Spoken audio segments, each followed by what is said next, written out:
Most people spend their entire lives running from discomfort, but ancient monks deliberately sought it out every single morning. Here's why. If you've ever woken up feeling heavy, restless, or quietly afraid of the day ahead, you're not broken.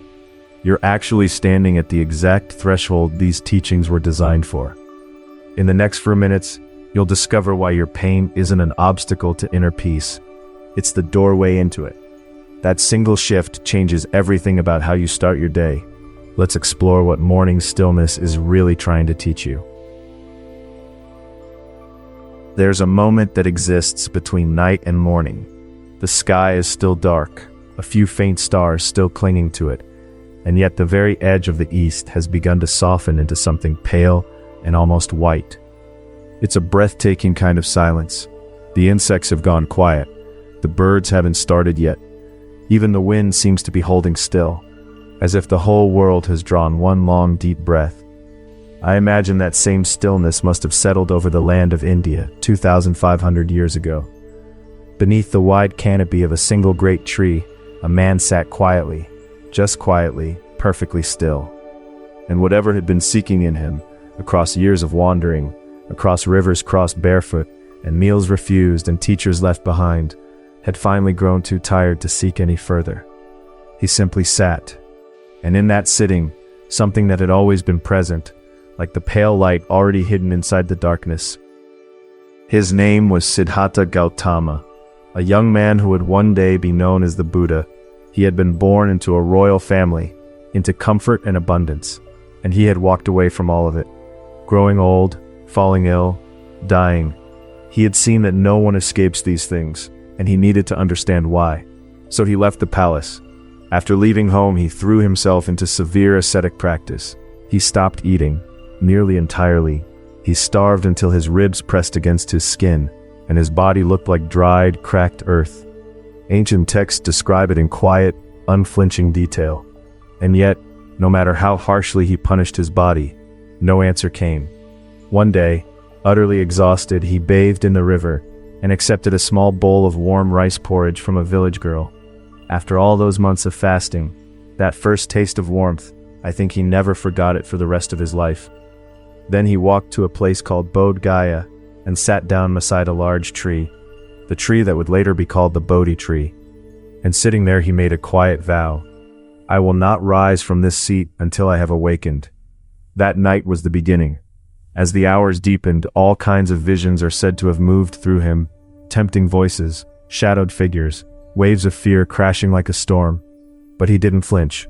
He simply sat and watched, his own mind moving, emotions rising and falling, thoughts appearing, dissolving, appearing again.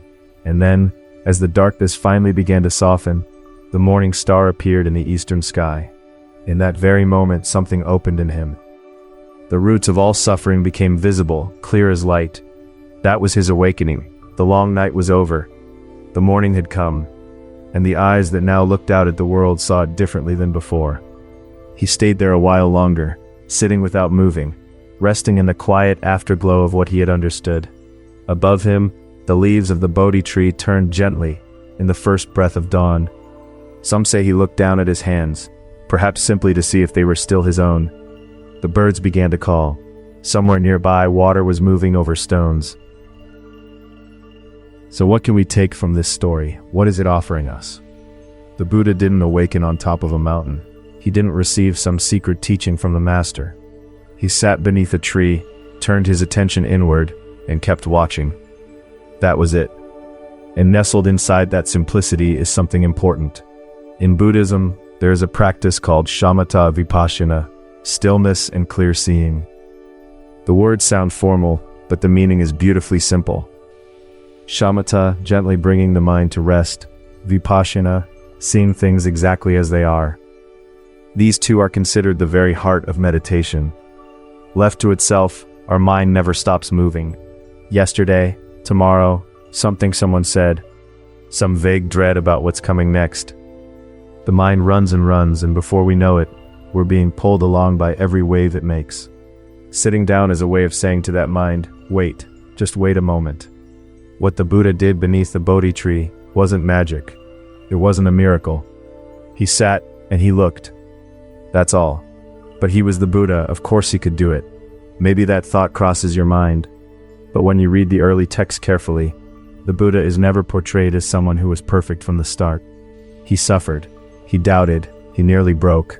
He even went down a wrong road, the road of extreme self-punishment, before turning back.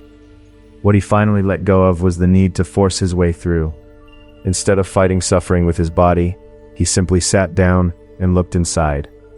That turning point happened beneath a tree before the sun rose. There is something singular about the morning. Before the noise of the day begins, the world is still soft, and the heart is at its most honest and unguarded. That the Buddha's awakening came at the moment of dawn may not be a coincidence. To sit, even briefly, in that quiet, that is where the practice begins. The same practice that has continued without interruption for 2,500 years. And it continues not in temples alone, but in ordinary rooms. A woman sitting at her kitchen table, before her children wake. A man pausing on a park bench between one errand and the next. A teenager who closes their eyes for just a moment before the school day begins. The thread stretches back, and they are holding it too, though they may not know its name. So what does it mean for us, the ones living right now, to sit in the morning? The moment we open our eyes, the day is already moving. Notification sounds, headlines, today's schedule, a low hum of worry about work. Before we've even sat up, a wave of information and emotion is already washing over us. Many of us know that feeling well. So here's an invitation. Tomorrow morning, before you reach for your phone, try sitting quietly for just 5 minutes. The way to do it is very simple. Sit in a chair or on the floor, whichever feels natural. Straighten your spine gently.